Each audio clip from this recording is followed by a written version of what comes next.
Good day everyone. For today's video, we will talk about this request. Bali, ang gusto niya mangyari is kapag nag-type siya ng score, automatic magra-rank na agad yung nasa list niya. Gumawa na ako ng sample sheet dito. As you can see, we have the names and then we have the quizzes. Baka may mag-react lang, hindi po yan naka-merge, naka-center across selection lang yan. Going back to the request, for example, I put 10 under Egypt Hernandez. Dapat automatic mapupunta na siya ron sa taas. So, paano natin gagawin yan? Through VBA. Pero hindi natin kailangan gumawa ng module. All you need to do is to right-click the sheet, click View Code, and then itong general, papalitan mo lang yan ng worksheet. Ito, papalitan mo siya ng change. Kasi ang gusto natin is automatic na mag-run yung code kapag merong changes dun sa range na i-specify natin. So, gawa lang tayo ng variable natin.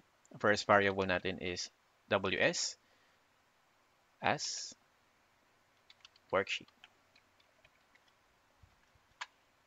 Set natin yung worksheet. So, set WS is equals to this workbook dot sheets. Ano yung pangalan ng sheet natin? Grade.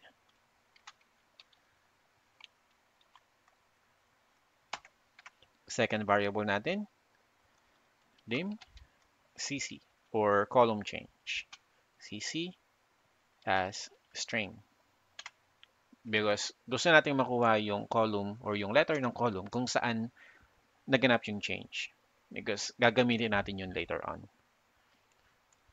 Set natin yung cc. cc is equals to split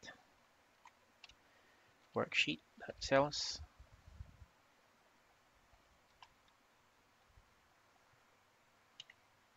first row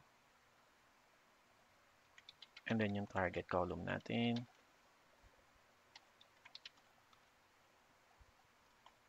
address.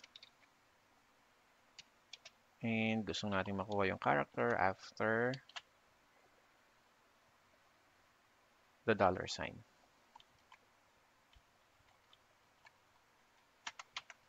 If not, intersect. Meaning, kapag ang changes is wala sa range natin, hindi dapat magra-run yung code. Target, worksheet, range. Ano yung range natin? That's B3 to K12. B3 to K12.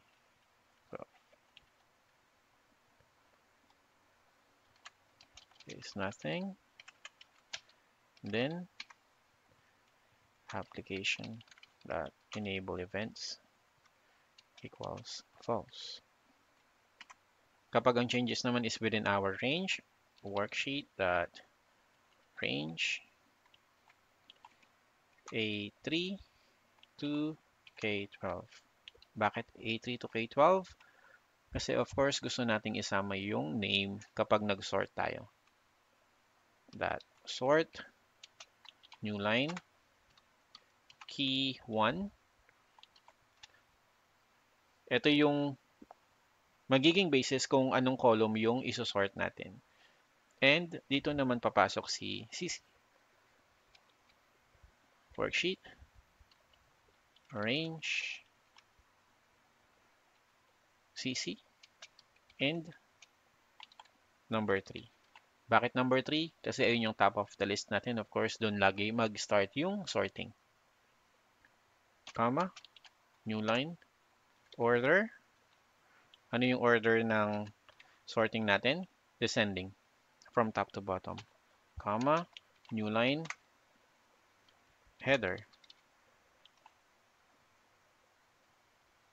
is equals to no. Kasi hindi naman natin sinama yung header doon sa range natin. Application dot enable events equals true. And if. Save. And make sure na yung worksheet nyo is saved as a macro-enabled workbook. Balik tayo sa worksheet natin. Ngayon, kapag naglagay ako ng score, automatic na dapat siyang masosort. So let's say for Julie, 5. So ngayon, second si Julie kasi silang dalawa pa lang ni Egypt yung may score. But if I add score to Salem, let's say 8, magiging second na si Salem and third si Julie. Now, if we also do that on the other columns, for example, quiz number 2 na tayo. In this one, si Mason yung top. So 10. So siya naman ngayon yung nasa top of the list.